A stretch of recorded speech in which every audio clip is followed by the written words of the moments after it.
Kosala, the kingdom was ruled by Dasaratha, King Dasaratha himself. He had three wives, Kausalya, Sumitra and Kaikeyi. The kingdom was very beautiful. It was very well planned. It had broad highways and good broad roads within the city too. The capital city of Kosala was called Ayodhya, that which cannot be won over by war. So the kingdom had no enemies.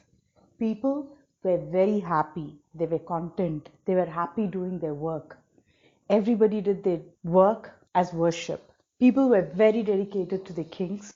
They were filled with riches and never thought of what the other person has. They never felt the lack of anything in their lives. There was no greed. There was no theft. There was just one shop which was not there in the entire of Kosala kingdom. The shop which sold locks. People didn't have the need to lock their doors. They used to spend time in the parks in the evening. They used to do their jobs during the day. And there was no one who ever thought of doing anything which was bad. People lived in their dharma. The king punished people if and only if they made a mistake. No one was given an unjust punishment. And the punishment was accorded to the person's capability. There was problem solving which was done based on the crime. King Dasaratha had wise men as ministers, and the chief minister, if we may call so, was Sumantra. Sumantra was also confident. He was his charioteer and he was a very wise man. He knew the future, he knew the past of the kingdom, and he knew what advice to provide the king in the times of need. So in such a kingdom, there was just one person who felt the lack of something, and this one person was King Dasaratha. He just felt the lack of a baby to play with. He felt he did not have progeny to carry on the kingdom, to take care of the kingdom. So he went to his guru Vasishta and told him that he wanted to do an Ashwamedha Yaga as per the prescribed text and get a child. So Vasishta was very happy to hear this, and he blessed him instantly that this should happen immediately. He gave him certain specific instructions on how to find a piece of land and how to procure material, which materials need to be procured, and how a vrat has to be taken up in order to perform the Ashwamedha Yaga. As soon as King Dasaratha took instructions from his guru Vasishta, he, who shone like Indra himself, told his ministers that this is his wish and these were things to be done. And the ministers went on to do his bidding immediately. His queens took up the vrat along with King Dasaratha. It was very important that the place was big, to accommodate as many people as they came in. Everybody was provided with gifts and food. And the yaga did not happen overnight. It was not a one-day affair. It was an affair of 1 year, one whole year. So anybody who came in was invited, was provided food, and nobody was insulted in the yaga. If there was any wrongdoing in the yaga, it would have adverse effects for King Dasaratha. So everybody made sure that the Yagashala was purified. Everybody made sure that the people who came in were satisfied. Everybody made sure that there was no one who was left behind without being invited. So when the yaga was in full force, Sumantra advised King Dasaratha about Rishishringa. Now Rishishringa was a sage who is the son of Vibhandaka. Vibhandaka was a Muni who thought he can protect Rishishringa from the rest of the world, and brought him up within the forest. So like many of us parents who think we need to be very protective about our children, Vibhandaka also brought up Rishishringa within the forest, making sure that he has no human contact. Rishishringa learnt the Sanskrit verses from the Vedas thoroughly. He did the Agni Puja along with his father, and he knew nothing beyond that. His father would collect wood, his father would collect fruits and vegetables and roots from the forest and would bring it to Rishishringa. Rishishringa would partake of those and go back to doing his father's bidding. During one such time, the king of Angadesha, who is called Romapada, had made a mistake during his yaga. And because of that, the place had become drought stricken. There was no water, people were dying, animals were dying, and he didn't know what to do. He called the sages and asked, "What is it that I need to do to make sure that things come back to normal?"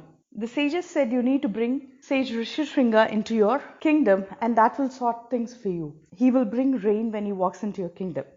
So the king heard about sage Rishishringa from his ministers, about Vibhandaka, how protective he was about his son, and he was really worried on how to implement this suggestion given by his gurus. So then they made a plan that they would send some dancers beautifully dressed like the celestials and make them stay in a place which was not very far from the hermitage of Rishishringa. So one day when Vibhandaka had gone out to fetch some fruits and vegetables and roots, these damsels walked in as if they were from the heavens and offered him sweets.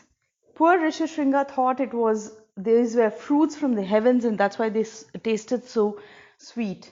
And he took them. He thought these damsels were from heaven, and he treated them like guests. He felt like seeing them again, and the next day he went to the same place where he had seen these damsels. They invited him and said, "Why don't you come to our home? I'll take you there." He thought he was being taken to the heavens, and he went along with them to the Angadesa.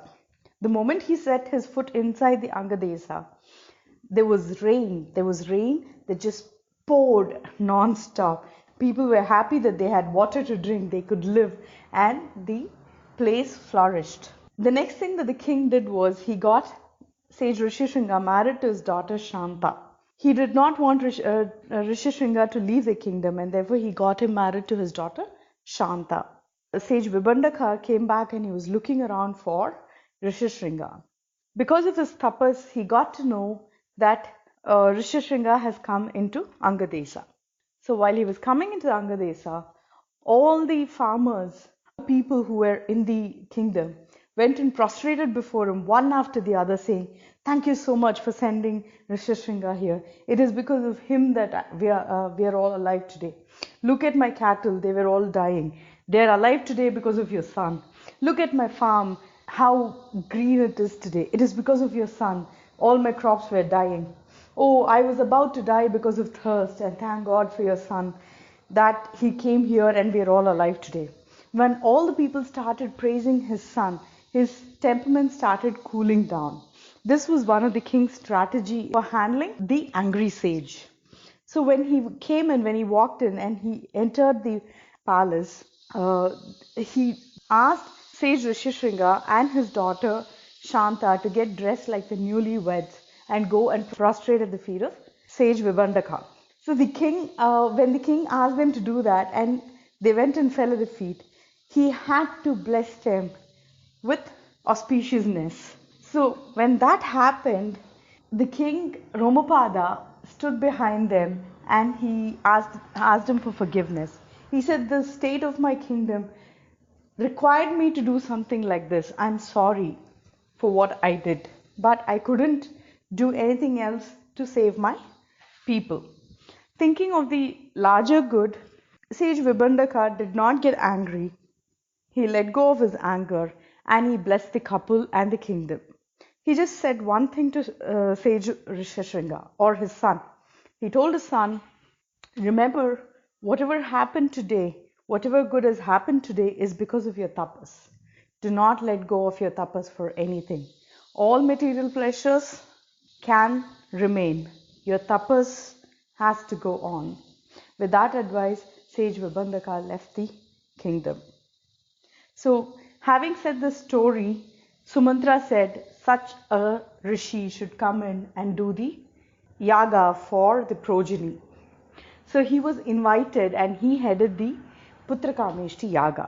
So as soon as the Ashwamedha yaga was finished, Dasaratha himself went and invited sage Rishishringa from Romapada's kingdom. King Romapada was a friend of King Dasaratha, and when Dasaratha told him his wished to have Shanta and Rishishringa in his kingdom for the sake of this yaga, King Romapada readily agreed and sent them along. With that, they came and stayed for a while and then started the yaga. The queens gave special attention to Shanta, and the rishis spent good time with sage Rishishringa. So with all of this, the beautiful yaga began, and at the end of it, there was a divine being that came out of the Agni with a golden pot and a silver lid covering it. Sage Rishishringa asked King Dasaratha to receive it, and King Dasaratha was in so much of joy that he received the pot as if he was carrying his newborn baby. His eyes were filled with tears of joy, and he went directly to his wives to partake of the prasad. The prasad was a payasam, and he gave half of it to his first queen, Kausalya. Out of the rest of it, half of it he gave it to Sumitra, and half of the remaining was given to Kaikeyi. Whatever was left inside the pot was given to Sumitra again. With that, the yaga and the prayers for the progeny was over. Now it was waiting. They waited for 1 whole year. The children were born, the princes were born in the kingdom. Tatascha dvadashe mase chaitre navamikhe titau nakshatre aditi daivatye svocha samsteshu panchasu graheshu karkate lagne vakpata vinduna saha prodhyamane jagannatham sarvaloka namaskritam. 12 months after after partaking of the prasad, in the Chaitra Masa, Navami Tithi, Punarvasu Nakshatra, Shri Rama was born. He was born with 5 grahas which were exalted. In the next star, Bharatha was born, and the next star, Lakshmana was born, and then was Shatrughna. So all the 4 children were born in that order. With that, today we conclude the birth of the Princess of Ayodhya, Sita Ram.